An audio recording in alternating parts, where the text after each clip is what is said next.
Seigneur, ta parole au quotidien nous nourrit et nous donne vie. Seigneur, ta parole au quotidien nous nourrit et nous donne vie. Lecture du livre du prophète Jérémie. Au temps du roi Josias, la parole du Seigneur me fut adressée. Avant même de te façonner dans le sein de ta mère, je te connaissais. Avant que tu viennes au jour, je t'ai consacré. Je fais de toi un prophète pour les nations. Et je dis, Ah Seigneur mon Dieu, voici donc, je ne sais pas parler, je suis un enfant. Le Seigneur reprit. Ne dis pas, je suis un enfant. Tu iras vers tous ceux à qui je t'enverrai. Tous ceux que je t'ordonnerai, tu le diras. Ne les crains pas, car je suis avec toi pour te délivrer. Oracle du Seigneur. Puis le Seigneur étendit la main et me toucha la bouche. Il me dit, Voici, je mets dans ta bouche mes paroles. Vois, aujourd'hui, je te donne autorité sur les nations et les royaumes, pour arracher et renverser, pour détruire et démolir, pour bâtir et planter.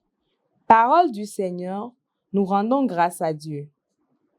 Nous nourrit et nous donne vie. Seigneur mon Dieu, toi, mon soutien dès avant ma naissance. En toi, Seigneur, j'ai mon refuge. Garde-moi d'être humilié pour toujours.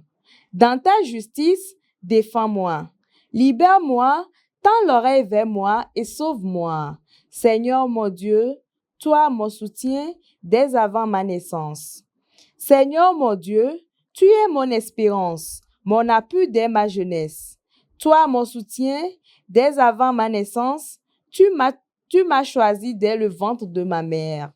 Seigneur mon Dieu, toi, mon soutien, dès avant ma naissance. Pour beaucoup, je fus comme un prodige. Tu as été mon secours et ma force. Je n'avais que ta louange à la bouche. Tout le jour, ta splendeur. Seigneur mon Dieu, toi, mon soutien, dès avant ma naissance. Ma bouche annonce tout le jour tes actes de justice et de salut. Mon Dieu, tu m'as instruit dès ma jeunesse. Jusqu'à présent, j'ai proclamé tes merveilles. Seigneur mon Dieu, toi, mon soutien dès avant ma naissance. Nous nourrit et nous donne vie. Lecture du livre des Actes des Apôtres. En ces jours-là, dans la synagogue d'Antioche de Pisidie, Paul disait aux Juifs, Dieu a pour nos pères suscité David comme roi et lui a rendu ce témoignage. J'ai trouvé David, fils de Jessé, son homme selon mon cœur qui réalisera toutes mes volontés.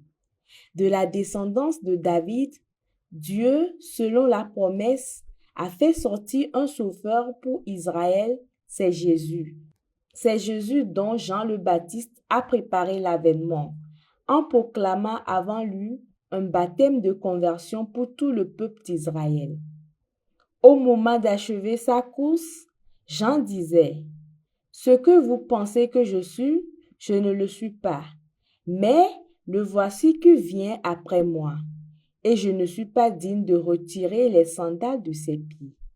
Vous, frères, les fils de la lignée d'Abraham, et ceux parmi vous qui craignez Dieu, c'est à nous que la parole du salut a été envoyée. » Parole du Seigneur, nous rendons grâce à Dieu. Alléluia, Alléluia, Alléluia. Jean est venu pour rendre témoignage à la lumière et préparer au Seigneur un peuple bien disposé. Alléluia, Alléluia,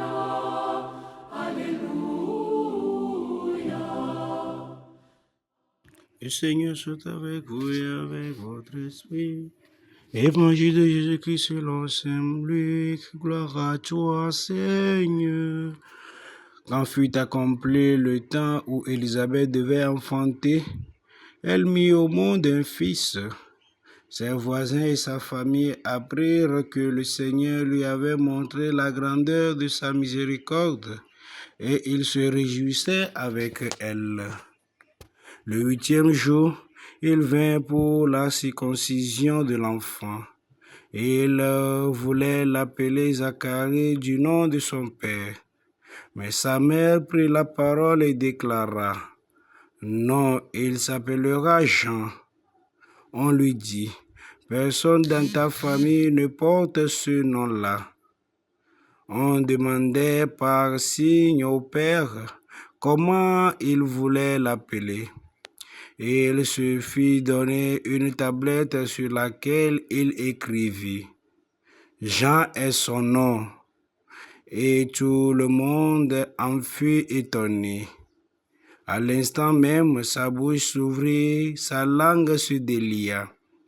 Il parlait et il bénissait Dieu. La crainte saisit alors tous les gens du voisinage et dans toute la région montagneuse de Judée. On racontait tous ces événements. Tous ceux qui les apprenaient les conservaient dans leur cœur et disaient: Que sera donc cet enfant? En effet, la main du Seigneur était avec lui. L'enfant grandissait et son esprit se fortifiait. Il alla vivre au désert jusqu'au jour où il se fit connaître à Israël. Acclamons la parole de Dieu, louange à toi, Seigneur Jésus. Alléluia, Alléluia, Alléluia. Chers frères et sœurs, loué soit Jésus-Christ à jamais. En ce jour, solennité de la naissance de Jean le Baptiste, l'Église nous donne un personnage dont l'exemple devient inépuisable pour notre vie de chrétien. Notre première lecture tirée du prophète Isaïe nous rappelle que nous sommes tous un plan de Dieu. Dieu nous a désignés. Il nous a appelés par un nom. Aucun d'entre nous n'est accident. Dieu nous a pensé et il écrit notre histoire bien avant notre naissance. La naissance de Jean nous rappelle aussi que la vie a un auteur et un sens. L'Évangile précise que Zacharie et Élisabeth donnent un nom à l'enfant qui vient de naître, Jean, ce qui veut dire Dieu fait grâce. Dieu nous donne tous un nom et nous appelle son bien-aimé, surtout à travers l'eau du baptême. Jean dira que Jésus croisse et que lui diminue. Et cela devient notre mission de chrétien, qu'à travers nous, les gens arrivent à Jésus, que notre vie pointe Jésus-Christ. Jean, à cause de la vérité, mourra. Il sera décapité. Cela est aussi notre témoignage des fois que nous devons rendre héroïquement à la personne de Jésus, à notre foi. Jean se fait petit. La solennité d'aujourd'hui pointe l'humilité. Jean laisse Dieu écrire son histoire. Demandons la même grâce, la grâce de l'identité. Seigneur, rappelle-nous que tu nous as appelés par ton nom et que toute notre vie amène les gens au Christ. Bonne fête de la naissance de Jean le Baptiste. Loué soit Jésus-Christ à jamais.